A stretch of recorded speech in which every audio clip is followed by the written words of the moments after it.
Imagine you're sitting in a corporate boardroom, right? Yeah. And you are having this really heated debate about whether those new touchscreen smartphones are actually ever going to catch on. Oh, yeah, holding onto the old flip phone. Exactly. You're looking at the tactile keyboard on your flip phone, just wondering if people will really give up that physical click.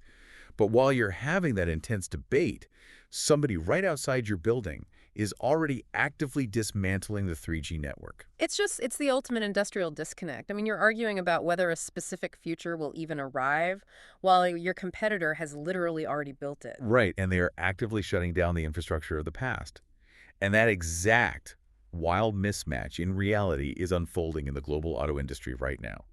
So welcome to today's analysis. Glad to be here. We're looking at this forecast from the Chinese automaker BYD that honestly, it fundamentally reorients how we need to think about transportation.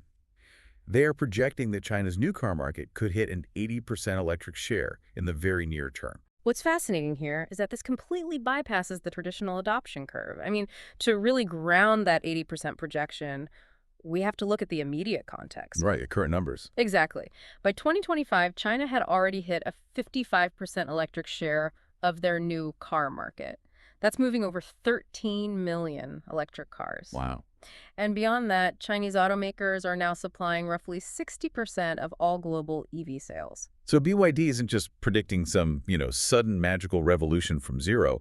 They're projecting the mathematical conclusion of a trend that has already broken way past the tipping point. Precisely. But the conversation in a lot of Western markets is still stuck on whether EVs are even viable for the average driver.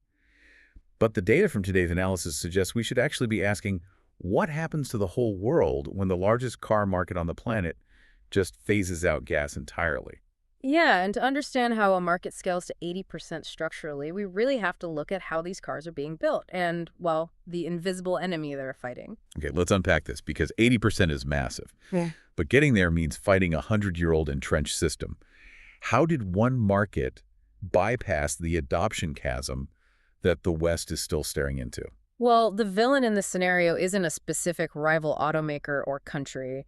The real headwind is just inertia. Inertia, right. Yeah, the internal combustion engine is this century-old, deeply entrenched ecosystem.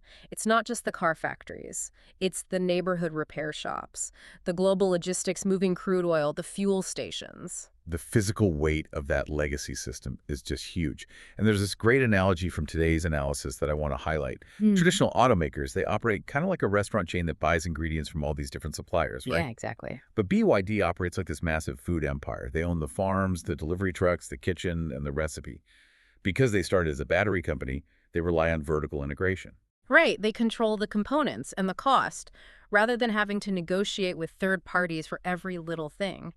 The battery pack is the single most expensive part of an EV. So they just build the car around the battery cell. Yeah, exactly. It eliminates redundant structural parts and strips hours off the factory floor.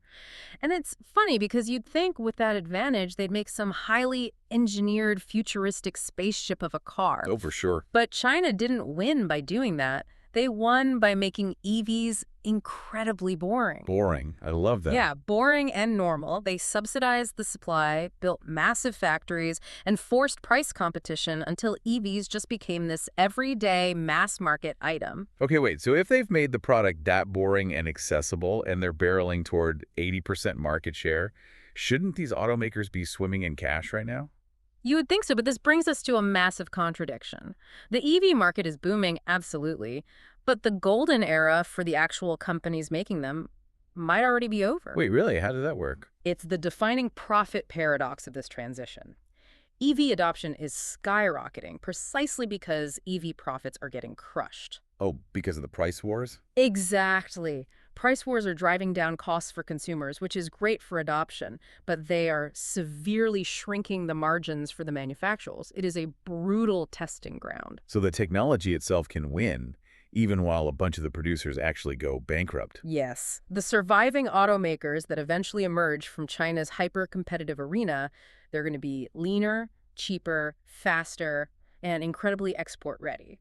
So what does this all mean for us? The consumer's getting a massive win, but the industry is literally tearing itself apart.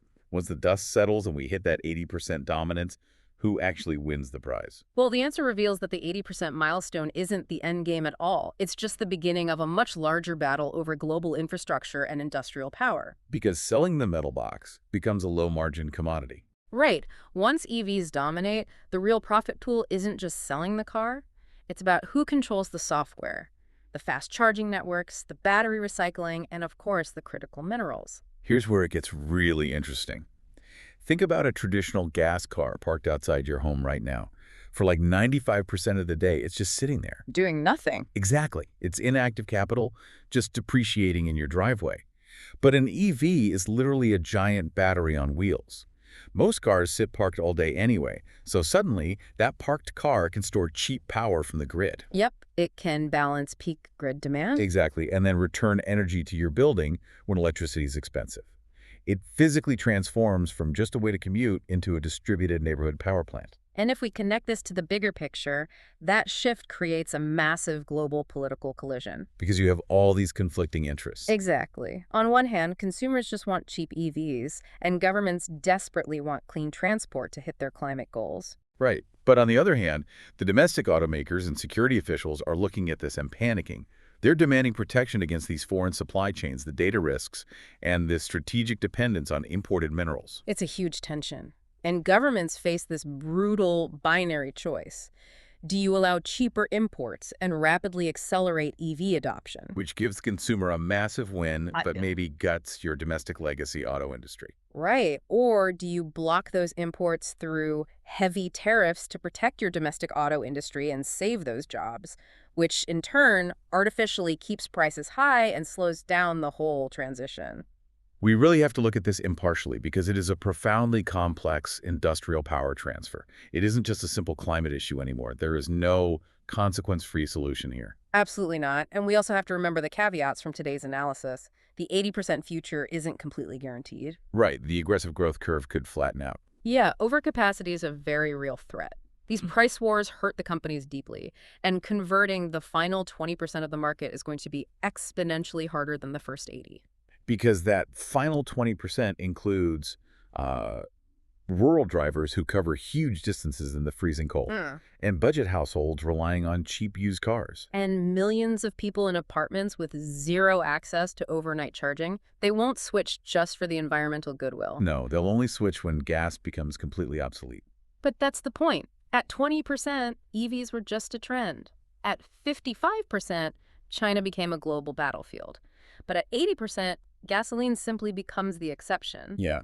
And the moment it becomes the exception, that entire 100-year-old entrenched system suddenly looks incredibly fragile. It really does. Gas stations close, repair shops stop training mechanics for combustion engines. It just reverses polarity and unschools. Exactly. Well, thank you so much for breaking down the mechanics of this massive transition today. It was a pleasure. Thanks for having me. And that leaves us with a lingering thought for you, the listener, to mull over. If the global auto industry is splitting into two totally different futures, and a foreign EV costs half as much as a local model, what ultimately decides the future? Yeah, that is the question. Is it you, the individual consumer, looking for the best deal? Or the government trying to protect a century-old industrial base? And hey, if your future car acts more like a neighborhood power plant than a simple vehicle, will buying a car eventually feel more like signing a utility contract? Keep questioning the systems around you, and we'll see you next time.